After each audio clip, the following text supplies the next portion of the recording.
여호수아 20장.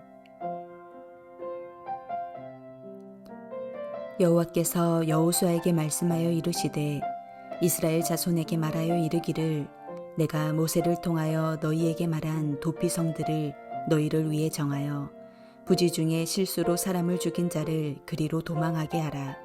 이는 너희를 위해 피의 보복자를 피할 곳이니라.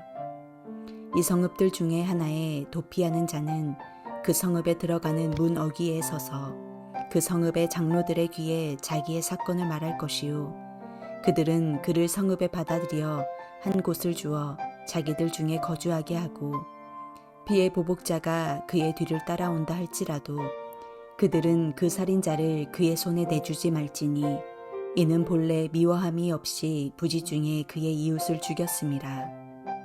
그 살인자는 회중 앞에 서서 재판을 받기까지 또는 그 당시 대제사장이 죽기까지 그 성읍에 거주하다가 그 후에 그 살인자는 그 성읍 곧 자기가 도망하여 나온 자기 성읍 자기 집으로 돌아갈지니라 하라 하시니라.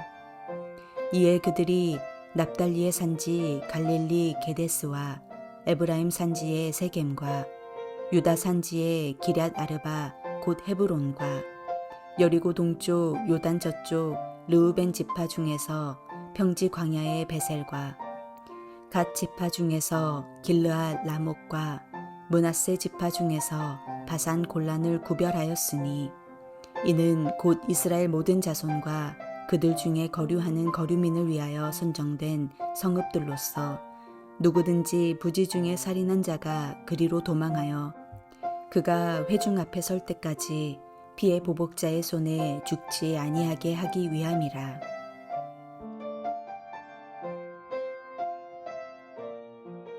이스라엘이 가나안 땅을 정복하면서 많은 전쟁들이 있었습니다. 그것은 싸움의 승리를 위한 전쟁이 아니라 그들에게 허락된 축복을 그들의 믿음으로 확정할 수 있는지의 전쟁이었습니다. 그리고 그 믿음의 크기대로 그들은 그 땅을 허락받습니다. 그것이 20장 이전에 나오는 말씀들입니다. 요셉 지파는 더 많이 받았습니다. 갈렙 지파는 앞장서서 가장 힘들고 어려운 땅을 정복할 수 있었습니다. 그리고 그 기업의 땅들을 마치기를 마무리하면서 여호수아에게 기업을 주는 내용이 나옵니다. 그러면서 마침내 모든 땅의 분배가 끝납니다. 이제 남은 것은 레위 지파의 성읍을 결정하는 것이었습니다. 20장에서 21장에서의 이 내용을 다룹니다. 20장은 도피성을 지정하는 내용이고 21장은 레위인의 성읍을 지정하는 내용입니다. 도피성을 정하는 일은 이미 모세를 통하여 여러 번 말씀해 주셨습니다. 율법에 의하면 살인의 죄는 사형에 해당되는 죄입니다. 다만 우발적인 사고에 의해서 사람이 죽게 된 경우는 그 사형을 면할 수 있었는데 그 방법 중 하나가 도피성을 피하는 것이었습니다. 이 내용은 민수기 35장 말씀에 자세히 기록되어 있습니다. 여기에서 6개의 도피성을 지정하되 요단 동편과 서편에 각각 3개씩 지정하라는 조항이 포함됩니다. 또한 민수기 35장 말씀은 레위인에게 줄 성읍은 도피성 6을 포함하여 48개의 성읍임을 가르쳐 줍니다. 신명기 4장 41절에서 43절 말씀은 모세는 요단 동편의 3곳의 도피성을 지정해 주었습니다. 그리고 신명기 19장 1절에서 10절에서는 요단강 건너편까지도 그렇게 3 성읍을 구별하여 도피성으로 정하라고 말씀하셨습니다. 하나님께서 지금 여호수아에게 이 일을 명령하고 있으신 것입니다. 그리고 지금까지 계속 말씀하셨던 그 일이 이제 성취됩니다. 그러면 이 도피성을 무슨 이유로 세워놓은 것입니까? 말씀드린 것처럼 사람이 지을 수 있는 가장 큰 죄는 사람의 목숨을 빼앗는 살인죄일 것입니다. 따라서 이 죄에 대한 형벌은 가장 무거울 수밖에 없습니다. 만일 이에 대한 형벌이 없다면 사회 정의는 무너지고 말 것입니다. 거기에다 연속적으로 살인에 대한 끝없는 복수가 이어질 것입니다. 그러나 살인죄가 중할수록 그리고 그 형벌이 엄할수록 의도적인 살인과 과실로 발생한 사고와는 구분할 필요가 있었습니다. 혹은 누명을 쓴 사람이 피살자의 가족들로부터 즉각적인 보복을 당하기 전까지 자기 결백을 증명할 수 있도록 안전하게 피신할 장소가 필요했습니다. 하지만 아무나 다 그 도피성으로 들어갈 수 있는 것은 아니었습니다.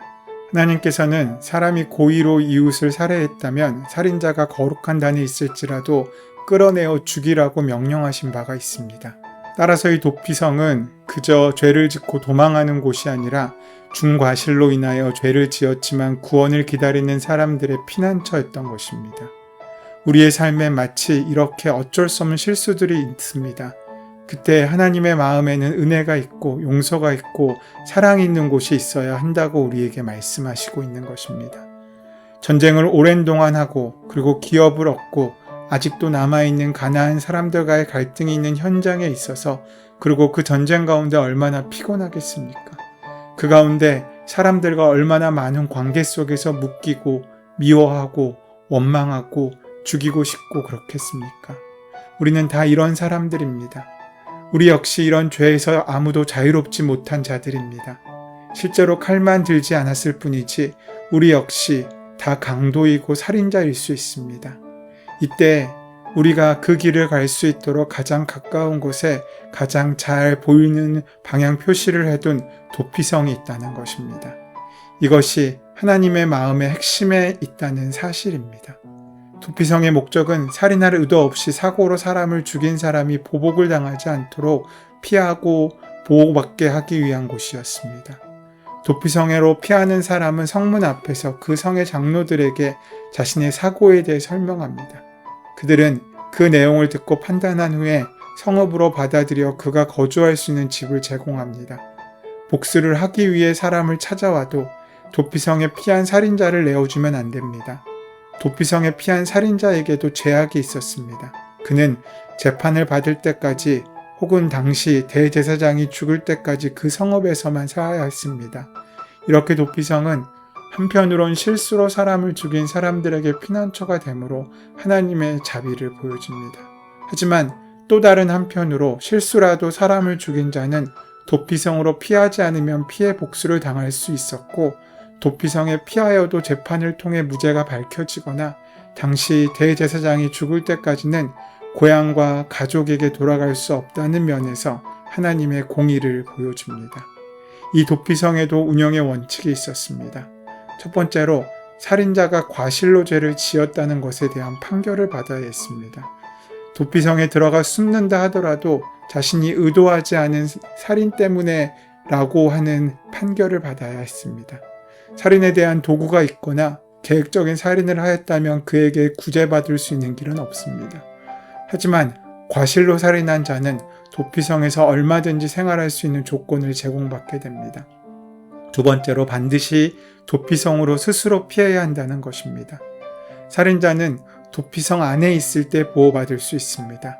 피하는 도중에 보복을 당하거나 도피성에서만 생활하는 것이 지루하다고 하여 밖으로 나와 있다가 죽임을 당하는 일은 도피성에 대한 규정에 따라 보호받을 수 없게 되는 일입니다. 아무리 자기 자신이 스스로 무죄하다고 또 억울한 누명을 썼다고 생각할지라도 도피성으로 피하지 않으면 눈에는 눈으로 이에는 이로 각도로 가는 보수의 원칙에 따라 피해자의 가족에게 내어준 바 되어 죽임을 당하는 것으로 그 죄값을 치르게 될 수 있었습니다. 세 번째로 대제사장이 죽으면 도피성에 피해있던 자들에게 사면이 내려진다는 것입니다. 대제사장이 죽어 사면령이 내려지면 보수자가 살인자를 만나도 보수의 원칙에 따라 피를 흘리게 할 수 없습니다. 대제사장의 죽음으로 대신 은총이 임하게 된 것입니다. 왜냐하면 이 도피성은 장차 오실 그리스도의 그림자요 상징이기 때문입니다. 누구든지 예수 그리스도의 십자가 아래에서 우리의 과실에 대한 보수를 사면받을 수 있습니다. 그 주님께서 오시기만 하면 대제사장인 예수님의 죽으심으로 우리에게 자유가 주어질 것입니다. 도피처 그러면 이 단어 자체는 부정적으로 인식되기 쉬운 단어입니다. 그러나 연약한 죄인인 우리에게는 위로와 은혜의 상징입니다. 우리는 날마다 실수합니다. 우리가 비록 손으로 칼을 들지 않았을 뿐이지 입으로 사람을 죽이는 경우가 얼마나 많습니까? 생각으로 사람을 죽이는 경우가 얼마나 많이 있습니까? 우리 역시 그 죄를 실행할 능력이 있다면 우리 역시 살인자이고 강도가 될 수 있습니다. 이때 우리에게 허락되어 있는 도피성을 찾을 수 있어야 합니다. 인생에 있어서 풀리지 않은 문제를 가지고 힘들어하다가는 짧은 인생을 다 놓치고 말 수 있기 때문입니다. 우리 인생은 그렇게 길지 않습니다. 우리에게 허락된 도피성은 우리와 가까운 곳에 있습니다.